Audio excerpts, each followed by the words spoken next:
Hi class. For the rest of this semester, we're going to be using AppLab in code.org. And this video is going to give you some tips and tricks for using AppLab as you move along here. Some things might not be so obvious, so I'm going to point out a few things to you here today. First thing I want to point out is that AppLab or the code.org keeps track of your work as you go along. So there's no need to save anything. Each time you finish an exercise and you move to the next step, what you've done is already saved. So there's no need to save anything. And also, I can see your work.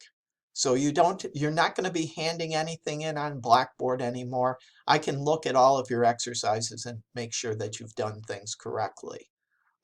And also say that you might get stuck on a certain exercise, you can send me an email and point that out to me, and I can look at your code and give you a few tips. So it's kind of helpful in that way. When you're done with a particular lesson and you run your code, it will let you move on to the next lesson if you did things correctly. So over here, I'm going to reset my code. I have some code here to run and run it. And click Finish. When you're done with an exercise, you would click Finish. And in this case, it gives me an error associated with that because I hadn't drawn the square as was indicated for this particular exercise. Okay. Sometimes it's difficult to determine whether you should go on or not. Sometimes you actually will write some code and it doesn't draw exactly what it's supposed to draw, but it still lets you go on to the next step. You should be careful that when you're doing some drawing that it draws correctly, even if it lets you go on to the next step. So you can click continue and go back and make sure it's right.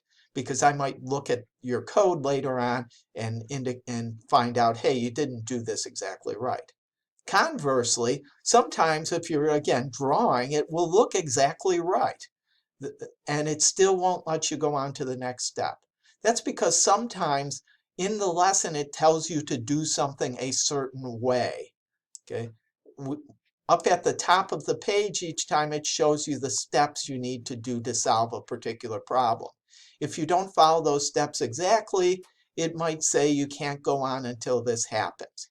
Usually it gives you a little hint about what you did wrong. That's particularly going to be true for Homework 7, Lesson 5, when you start using functions. As you know from doing Scratch before, sometimes you can solve a problem just by writing the code for the problem without writing a function. Code.org in the functions exercises is going to make you write functions. So you have to be careful about that.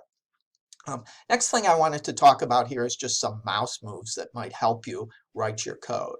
Okay, one thing I just showed you is we can make this window bigger or smaller for your workspace, and that might help when you have some long code to see the bottom associated with it.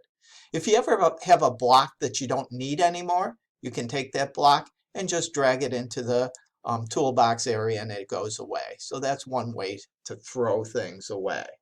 Another thing that you'll find very helpful from time to time is doing some copying and pasting. And there's a mouse move associated with that. I can drag across a couple of blocks here to select them. And then I'm going to use keyboard shortcuts to copy and paste. The shortcut for copying is holding down the Control key and typing C.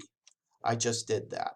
And then I can click on one of my on my bottom block here, and if I want to paste it now, I hold down the Control key and type V. That's going to paste where my cursor is. So that's going to be really helpful when you want to repeat a lot of commands. I'll show you that again. Drag across all of that code, type Control C for copy. Then I want to click on the block I want to insert after and type Control V, and it's going to paste.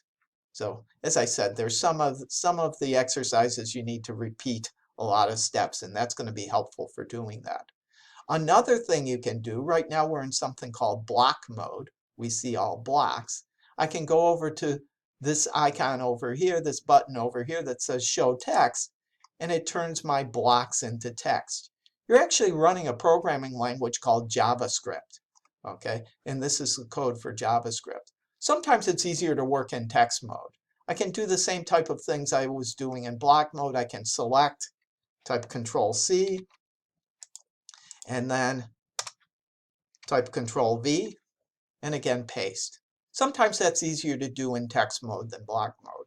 You can actually type in commands also in block mode, as long as your syntax is correct. Okay? I should say in text mode, as long as your syntax is correct. Okay? If I click on Show Blocks, it turns those back into blocks. So going between those two is helpful sometimes. Okay? Another thing, and so those are the mouse moves I wanted to talk about. Just how to throw away blocks and copying and pasting. Another thing you might do as you're doing some of these, particularly ones that do a lot of drawing, is just write some of the code, don't finish your code, and then go over and run your code and just make sure that your code is doing the right thing for how much you've done so far. Later on, you can add more blocks to finish the drawing. So I found that to be useful also, so you don't write a whole bunch of code and then at the end find out, oh, I was doing something wrong at the very beginning and I repeated that wrong thing. Instead, write a little bit of the code, run it, and make sure that that little bit works before you move on to the next step.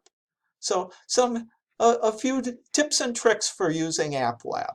If you have any questions about anything, as usual, send me an email and keep working on your projects. Lesson 4 and Lesson 5 aren't super complicated, but Lesson 5 towards the end has some kind of complicated functions to write. If you just follow step by step exactly what it says in the instructions, you should be okay. Email me if you have any questions, and I hope you're all doing well. As I said many times before, I love questions, and keep working. Thank you. See you later.